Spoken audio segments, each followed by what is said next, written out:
അല്പം പഠിച്ചവനും ഒട്ടും സർട്ടിഫിക്കറ്റ് ഇല്ലാത്തവനും സർക്കാർ അവരെ വ്യാജന്മാരായിട്ട് പ്രഖ്യാപിക്കും. വ്യാജന്മാരെ ആയിക്കഴിഞ്ഞാൽ പിന്നെ എത്ര അറിവുണ്ടായാലും ശരി ചെയ്യാൻ പറ്റില്ല. നല്ല വൈദ്യന്മാർക്കും വൈദ്യം ചെയ്യാൻ പറ്റത്തുള്ള പൂജാരിമാർക്ക് ചെയ്യാൻ പറ്റാണ്ടാവും. അങ്ങനെ വരാതിരിക്കാൻ കൂടി നമ്മൾ പ്രേക്ഷകരോട് പറയുകയാണ്, ഒരു ക്ഷേത്രം തുറന്ന് വിളക്ക് വെച്ച് പൂജിക്കാനെങ്കിലും അവർക്ക് അറിയണം. അങ്ങനെ ഉണ്ടെങ്കിൽ മഠത്തുനിന്ന് സർട്ടിഫിക്കറ്റ് കൊടുക്കണ്ടേ. ആ സർട്ടിഫിക്കറ്റ് ഇപ്പോൾ നിലവിൽ ഇപ്പോൾ ഈ ദേവസ്വം ബോർഡുകളിലൊക്കെ ഈ പുറത്ത് പഠിച്ച് ദേവസ്വം ബോർഡിലേക്ക് സർട്ടിഫിക്കറ്റ് വേണം എന്നുള്ളവരുണ്ടല്ലോ, അത്രക്കാർക്ക് വേണ്ടിയുള്ള എന്തെങ്കിലും. അതുകൊണ്ട് എനിക്ക് ദേവസ്വം ബോർഡിൽ പ്രവേശിക്കാൻ പറ്റുന്നില്ല എന്നുണ്ടെങ്കിൽ അവർക്ക് സ്വാഭാവികമായിട്ടും നമ്മുടെ മഠത്തിൽ ബന്ധപ്പെട്ട് കഴിഞ്ഞാൽ അതിന് വേണ്ടിയിട്ട് അവർക്ക് വിഷയം അറിയോ എന്ന് ഇവരിൽ ചില ആളുകൾക്ക് ഒരു സർട്ടിഫിക്കറ്റ് നമ്മുടെ ബാക്കിയൊരുക്കൊന്നുമില്ല. അപ്പോൾ ഇവർക്ക് കഷായം വെക്കാൻ പറ്റില്ല. ഇവർക്ക് വല്ല എണ്ണ തൈലവും മാത്രം ഉണ്ടാക്കിക്കൊണ്ട് ഒരു ചൂർണ്ണമൊക്കെ ഉണ്ടാക്കിയിരിക്കാൻ മാത്രമേ പറ്റുള്ളൂ. ഇത് പറഞ്ഞ പോലെ ശാന്തി വൃത്തിയിലും സംഭവിക്കാൻ പോകുന്ന അങ്ങനെയാണ്. ബാബാജി, അങ്ങ് ദേവസ്വം ബോർഡിന്റെ തന്ത്രി ലിസ്റ്റിൽ പേരുള്ള ആളാണ്. അങ്ങ് വേദപഠന ക്ലാസ്സുകൾ, താന്ത്രിക് ക്ലാസ്സുകളൊക്കെ നടത്തുന്നുണ്ട്. അപ്പോൾ ഈ ക്ലാസ്സുകളെ എങ്ങനെയാണ് സാധാരണക്കാർക്ക് ഉപയോഗപ്പെടുത്താൻ സാധിക്കുക?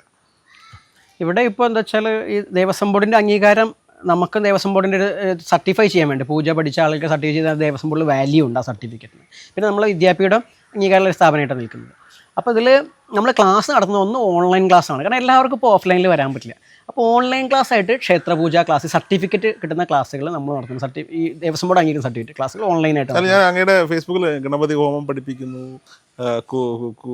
ശിവപൂജ, അങ്ങനെ വിഷ്ണു പൂജ, കൃഷ്ണപൂജ, അങ്ങനെ പലതും വരും. അപ്പോൾ ദേവസ്വം ബോർഡിൻ്റെ സർട്ടിഫിക്കറ്റിന് ഒരു സിലബസ് ഉണ്ട്, ഇന്നതൊക്കെ വേണം. അപ്പോൾ ഏകദേശം ഒരു ഗണപതി ഹോമം തൊട്ടിട്ട്, അല്ലെങ്കിൽ ക്ഷേത്രം തുറന്ന് ഗണപതി ഹോമം ഉള്ളിൽ പൂജ ഉണ്ടാവും, ഗണപതി ഹോമം തൊട്ടിട്ട് ശ്രീഭൂത ബലി വരെ. ശ്രീഭൂത ബലി വരുമ്പോൾ കലശപൂജ മറ്റുള്ളതൊക്കെ ഉണ്ട്, പിന്നെ ഭഗവത്സേവ ഉണ്ട്, നിത്യപൂജകളുണ്ട്. അത് 9 മൂർത്തികളുടെ 8 മൂർത്തി അവർ പറഞ്ഞിട്ട് നമ്മളൊരു മൂർത്തി അഡീഷണൽ ആയിട്ട് സർപ്പങ്ങളുടെ പൂജ ദേവസ്വം ബോർഡ് സിലബസിലില്ല. നമ്മൾ സർപ്പപൂജ കൂടി വെച്ചുകൊണ്ട് ഒരു ലഘു സർപ്പബലിയോടക്കം ഉള്ള ഒരു പദ്ധതിയാണ് അതുള്ളത്. അതപ്പോൾ വെച്ചാൽ ഓൺലൈനായിട്ടും ഓഫ്ലൈനായിട്ടും പഠിക്കാനുള്ള സൗകര്യമുണ്ട്. അത് നേരിട്ട് വന്ന് പഠിക്കണമെങ്കിൽ ശനി ഞായർ ദിവസങ്ങളിൽ ഞായറാഴ്ച മാത്രമായിട്ടുള്ള ക്ലാസ് ഉണ്ട്. കാലത്ത് 6:30 തൊട്ടിട്ട് 12:15 വരെ. ഇപ്പോൾ തൃശ്ശൂർ ജില്ലയിൽ നമ്മൾ സ്ഥാപനം തുടങ്ങിയുകൊണ്ട് അവിടേക്ക് റെയിൽവേ മാർഗത്തിലും ബസ്സിലും ഒക്കെ എങ്ങനെ വേണമെങ്കിലും വന്ന ടൗണിൻ്റെ അടുത്ത് തന്നെയാണ് വന്ന് ക്ലാസ് അറ്റൻഡ് ചെയ്യാൻ പറ്റും, പോകാൻ പറ്റും.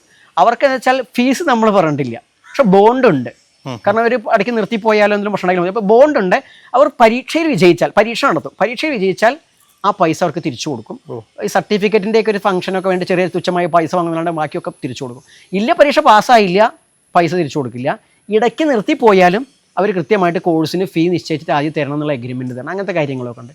ഞങ്ങൾ ഓൺലൈനിലായിട്ടും പാസ്സാവുന്നവർക്കുള്ള പൈസ വേണ്ട, പാസ്സാക്കുന്നവർക്ക് പൈസ ഉണ്ട്. അവർ നമ്മൾ നമ്മൾ ഇപ്പോൾ 25ഓളം കുട്ടികൾ നമ്മൾ വെറുതെ പഠിപ്പിച്ചു. ഇതിൻ്റെ കാരണം എന്താണ്? വെറുതെ പഠിപ്പിച്ചു, പക്ഷെ അതിൽ ഒരാളാണ് പാസ്സായത്.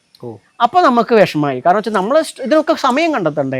അപ്പോൾ അങ്ങനെ ചെയ്യുമ്പോഴാണ് പഠിക്കുന്ന വിഷയത്തിനൊരു വാല്യൂ ഉണ്ടെന്ന് മനസ്സിലാക്കണം. അപ്പോൾ അതുകൊണ്ട് എന്ത് ചെയ്തു, ഫീസ് വേണ്ട, പക്ഷേ പഠിച്ചിട്ടില്ലെങ്കിൽ പൈസ തരണം. അതിനാദ്യം ബോണ്ട് വാങ്ങിക്കുക. ഒരു വർഷത്തിൽ 12,000 രൂപയാണ് ഒരു വർഷത്തിന് നമ്മൾ ബോണ്ട് സംഖ്യയായിട്ട് വാങ്ങുന്നുള്ളൂ. 3 വർഷത്തെ കോഴ്സാണ് യഥാർത്ഥത്തിലുള്ളത്. അത് നന്നായി പഠിക്കുന്ന ആളുകളാണെങ്കിൽ അവർ കുഴപ്പമില്ല, അവർക്ക് പെട്ടെന്ന് പഠിച്ചെടുക്കാൻ പറ്റുന്ന കാര്യമേ ഉള്ളൂ. പക്ഷേ സിമ്പിളൊന്നുമല്ല, ഒരു നിഷ്ഠയൊക്കെ. ക്ഷേത്രപൂജ ആകുമ്പോൾ ക്ഷേത്രപൂജയുടെ നിയമത്തിനനുസരിച്ച് തന്നെ പോകേണ്ടതുണ്ട്. അപ്പം ഞാൻ ഈ പുറത്ത് പഠിച്ച് ദേവസ്വം ബോർഡിലേക്ക് സർട്ടിഫിക്കറ്റ് വേണം എന്നുള്ളവരുണ്ടല്ലോ, അത്രക്കാർക്ക് വേണ്ടിയുള്ള എന്തെങ്കിലും. തീർച്ചയായും അതെന്താ വെച്ചാൽ ഇപ്പോൾ കൂടുതൽ നമ്മൾ എപ്പോഴും ആളുകളോട് പറയുന്നത് എന്തായാലും നമ്മൾ പഠിക്കാൻ തീരുമാനിച്ചു. അത് അംഗീകാരമുള്ള തന്ത്രിമാരിൽ നിന്നോ, ഇപ്പോൾ എല്ലാ ക്ഷേത്രതന്ത്രി എന്നിട്ട് എല്ലാ തന്ത്രിമാർക്കും അംഗീകാരം എല്ലാ ദേവസ്വം ബോർഡും കൊടുത്തില്ല. അപ്പോൾ കൊച്ചിൻ ദേവസ്വം ബോർഡിൽ തന്നെ 9 തന്ത്രിമാർക്കുള്ള അംഗീകാരം. ആ 9 പേരിലൊരാളാണ് നമ്മൾ. തിരുവിതാംകൂർ ദേവസ്വം ബോർഡിൽ പിന്നെ കുറച്ച് ആൾക്കാരും കൂടി ഉണ്ട്, പിന്നെ വിദ്യാപീഠങ്ങൾ. അപ്പോൾ അങ്ങനെ വരുന്ന സമയത്ത് എവിടെയെങ്കിലും പഠിക്കുമ്പോൾ നമ്മൾ ആ കൃത്യമായി അംഗീകാരമുള്ളവർക്ക് പഠിക്കുക. അപ്പോൾ നമ്മൾ 10ാം ക്ലാസ്സുകളിൽ എവിടെ പോയിട്ടിരുന്നാലും എഴുതിക്കൂടെ, പുസ്തകം വായിച്ചൂടെ. പക്ഷേ പരീക്ഷ എഴുതലും ഞാൻ MBBS പഠിക്കണമെങ്കിൽ നമ്മൾ അതിനുമായി ബന്ധപ്പെട്ടടുത്ത് പഠിക്കണ്ടേ. ഇതുപോലെ പഠിച്ച്. അപ്പോൾ അതുകൊണ്ട് ആദ്യം പറയാനുള്ളത് അംഗീകാരമുള്ളിടത്തോ ഗുരുവിൻ്റെ കീഴിലോ പഠിക്കുക. ഇനി അതല്ല, നമ്മൾ കുറേ മുമ്പ് പഠിച്ചതാണ്, പക്ഷേ നമുക്ക് വാല്യൂ ഇല്ല, അതുകൊണ്ട് എനിക്ക് ദേവസ്വം ബോർഡിൽ പ്രവേശിക്കാൻ പറ്റുന്നില്ല എന്നുണ്ടെങ്കിൽ അവർക്ക് സ്വാഭാവികമായിട്ടും നമ്മുടെ മഠത്തിൽ ബന്ധപ്പെട്ട് കഴിഞ്ഞാൽ അതിന് വേണ്ടിയിട്ട് അവർക്ക് വിഷയം അറിയോ എന്ന് നമ്മളൊന്ന് നോക്കും. കാരണം വിഷയം അറിയണം. കാരണം നമ്മൾ ഇയാൾക്ക് വിഷയം അറിയാണ്ടല്ലോ സർട്ടിഫൈ ചെയ്യുക. അപ്പോൾ ഇയാൾക്ക് വിഷയം അറിയാം, എന്തൊക്കെ അറിയാൻ നോക്കും. അതൊക്കെ ഒന്ന് മനസ്സിലാക്കിയതിന് ശേഷം നമ്മൾ സർട്ടിഫിക്കറ്റ് എഴുതി കൊടുക്കും. അവിടെ അയാളുടെ ജാതിയോ മതമോ കുലോ ഒന്നും നമ്മൾ നോക്കുന്നില്ല. അയാൾക്ക് ക്ഷേത്രപൂജാ വിധാനങ്ങൾ അറിഞ്ഞിരിക്കണം.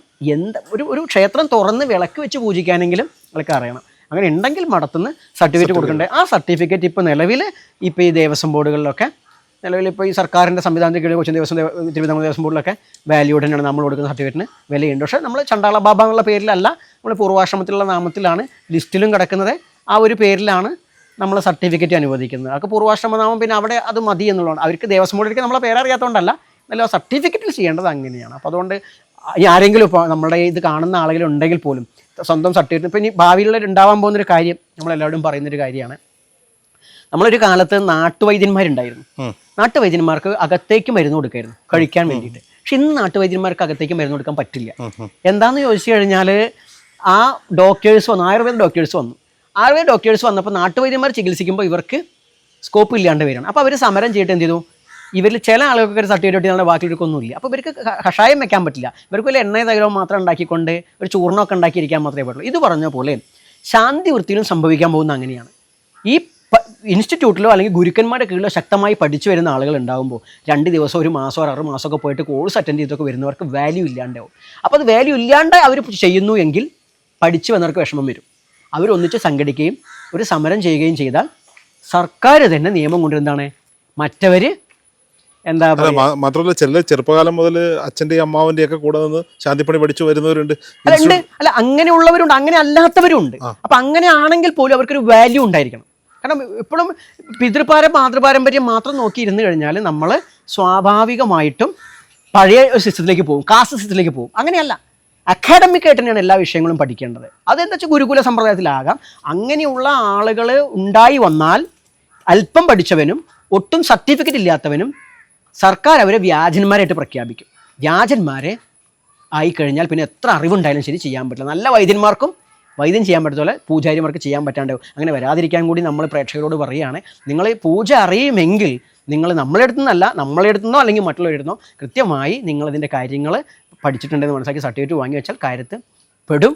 അത് നിങ്ങൾക്ക് ദേവസ്വം ബോർഡിലേക്ക് പ്രവേശിക്കാൻ മാത്രമല്ല സ്വകാര്യ ക്ഷേത്രങ്ങളിലേക്കും ഭാവിയിൽ നിങ്ങളുടെ വീട്ടിൽ തന്നെ ചെയ്യുകയാണെങ്കിലും നിങ്ങൾക്കൊരു പ്രൊട്ടക്ഷനായിട്ട് മാറും. ആ രീതിയിൽ നിങ്ങളുടെ പിന്നെ കുറച്ചേ അറിയിച്ചാൽ കൂടുതൽ പഠിക്കാൻ വേണ്ടിയിട്ട് ശ്രമിക്കുകയും ചെയ്യാം. പഠിക്കുക, നന്നായി പഠിക്കുക. തീർച്ചയായും.